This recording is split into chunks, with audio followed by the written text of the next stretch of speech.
Hi, that is Anders Hanola. And that is David Bichot.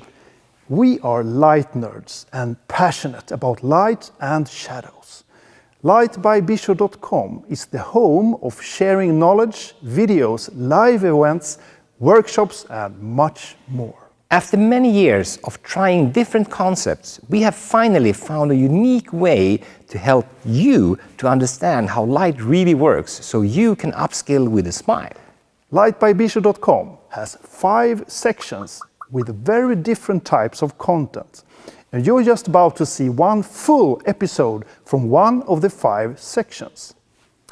So, for you to really understand what and how we are doing this, here is full episode from the Being Bichot section, where you will experience photo shoots being Bichot through his own eyes.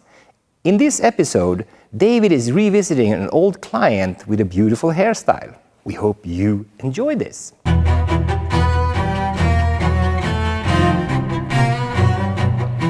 Welcome to Being Bichot. This is where you will follow me on shoots. Indoors, outdoors, location shoots, studio shoots and so on.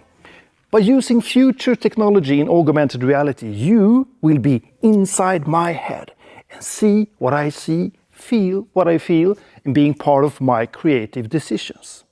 I want you to observe what creative tools I use. And with tools, I don't mean physical tools. No. I mean those creative tools of possibilities I've collected over the years. I have broken them down into the following tree of tools.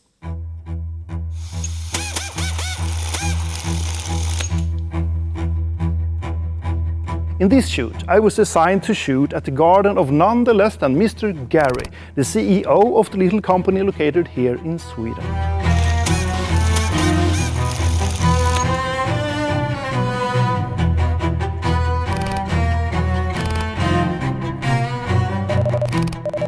When I shoot outside with flash, it's very important that the flashlight is one with the natural ambient light. For me, the purpose of the flash is not to overpower the natural light. It is to enhance what you already have. Gary has something in his garden that is quite rare in Sweden. Palm trees. That is like finding a moose in Mexico. So of course we need a picture of Gary with a palm in the background. But to make the palm leaves be clearly visible, I need to change my perspective. I need to place them so the sky is behind the leaves. And the only solution is to make the drop.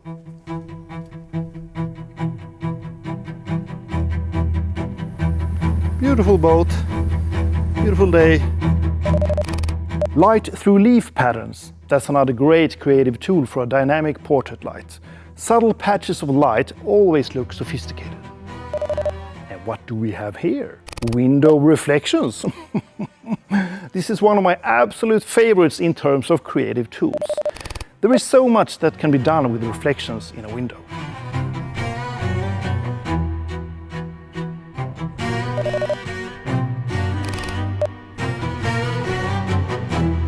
Walls and corners like that just love to get that diagonal shadow, and by adding some nice foliage shadow, it will look like a supernatural background. And hello, doggy. Who is your matte? Hello there, glimmer in the water. That's what Gary is all about. Let's do something with that. By now, I have scouted his garden and it's time to start shooting. Quite windy today, so I plan to start with a quite straightforward palm tree shoot. Welcome! If you are here, behind you, you have this palm tree. I want that curve to, no, please, you can look in this direction. That's great. Perfect. Ooh. About here. I start out by placing Gary partly in the shadow, but I'm not afraid of letting the real sun hit Gary as well. By letting the flash continue what the sun creates and keep that shadow on the left, it will not look overly artificial. I keep my flash quite high to make sure the shadows and highlights from the softbox will have somewhat the same angle as the real sun.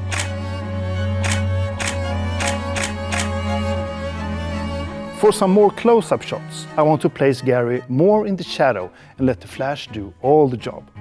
Since the sunlight in the background is quite warm in temperature, I keep my flash neutrally colored. This way the softbox light color falls more in the category of open shadow with colder and softer blue light. Just for the sake of nothing, I took some quick pics of Gary in real open shadow, just to see how blue the skylight really is compared to a natural sunlit background. Then it was time to shoot by the water, and I needed an ND filter on my lens to be able to use that big aperture I wanted.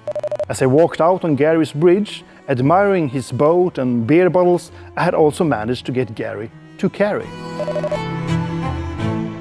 The flash head is not waterproof, and I do not recommend anyone to place electronic equipment this close to water, especially on a windy day like this. Since I wanted the glimmery reflection in the water on the right side of the image, I want my key light to come from the right as well. Actually, I did a test shot letting the light come from the left. It's nice, but you can really tell it's artificial. And we don't want that, but we want Gary to carry. Next picture up was the window reflection. For this I used a flag, and I managed Gary to help me out again.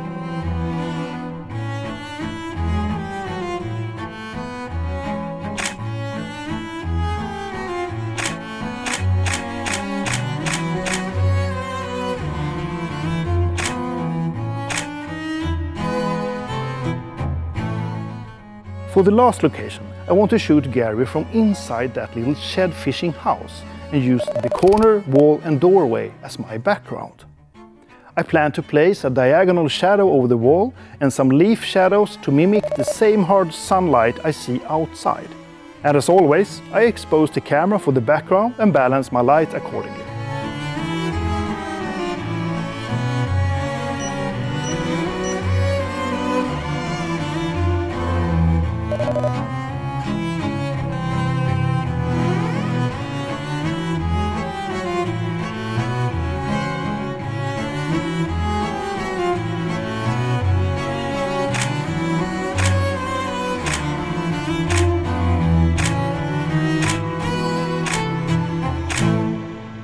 Well, that's it.